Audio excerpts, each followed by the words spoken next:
A conquista espanhola da América pode ser explicada por um conjunto de fatores independentes, que são as doenças trazidas pelos europeus. Essas doenças mataram mais indígenas do que as armas de fogo. Os ameríndios não possuíam defesas contra doenças como sarampo, gripe, entre outras. O imperador inca Juan Cápac morreu com varíola.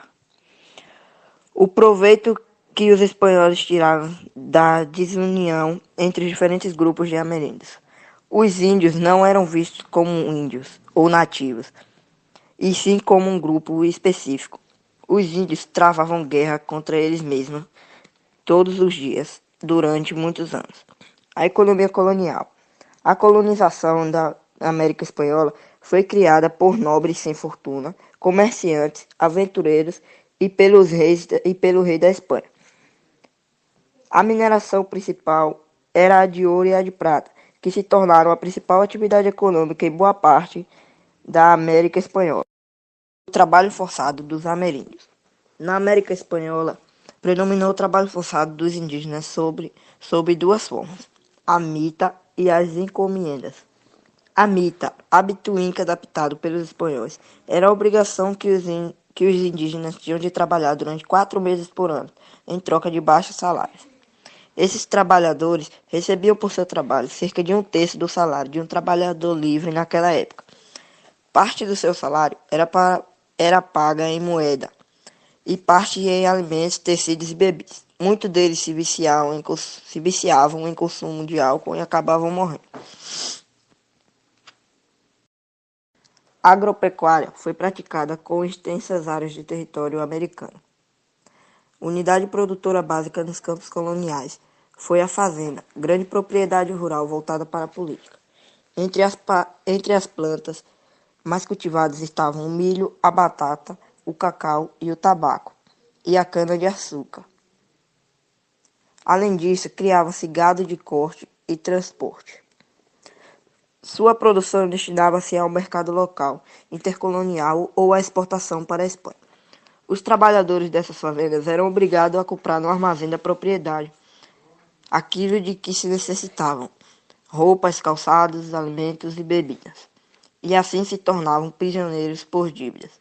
A fazenda exigia pouco capital para seu funcionamento e se inseria em circuitos mercantes que abrigavam extensas áreas do território colonial. Era a fazenda hispano-americana, por exemplo, que abastecia as minas situadas no México e em Potosí. A administração colonial. O principal órgão da administração espanhola na América foi o Conselho Real e Supremo das Índias, criado por Carlos em 1524. Com sede na Espanha, esse órgão era encarregado de todas as questões coloniais de ordem legislativa, eclesiásticas, militar ou jurídica. Inicialmente com o objetivo de economizar recursos, a coroa espanhola transferiu a particulares o direito da administração dos territórios conquistados. O indivíduo que recebia o benefício era chamado de adelantado e tinha amplos poderes civis e militares.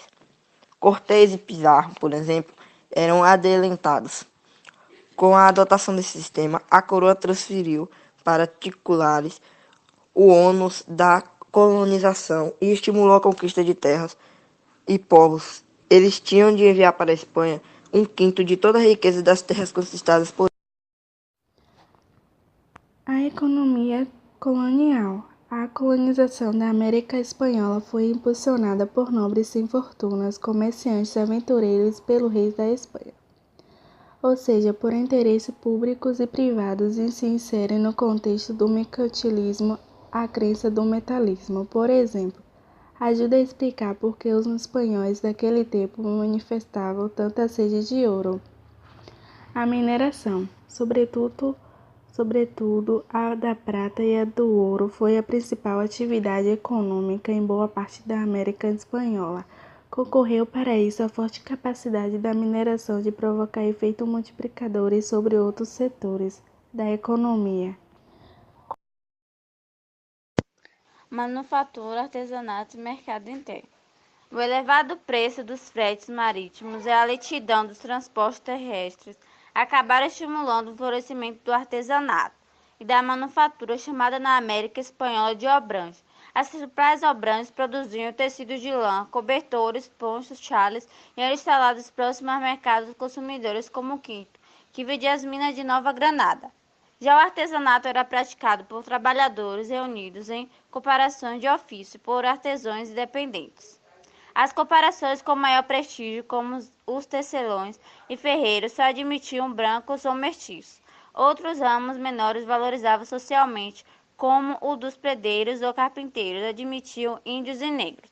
O controle sobre o comércio colonial. O comércio e a navegação entre a Espanha e suas colônias americanas eram controlados pela Casa de Contratação, com sede em Sevilha, na Espanha, desde 1503. Esse órgão administrava o comércio com a América pelo sistema de portos únicos. A administração colonial. O principal órgão da administração espanhola na América foi o Conselho Real e Supremo das Índias, criado por Carlos em 1524, com sede na Espanha. Esse órgão era encarregado de todas as questões coloniais de ordem legislativa, eclética, militar ou jurídica.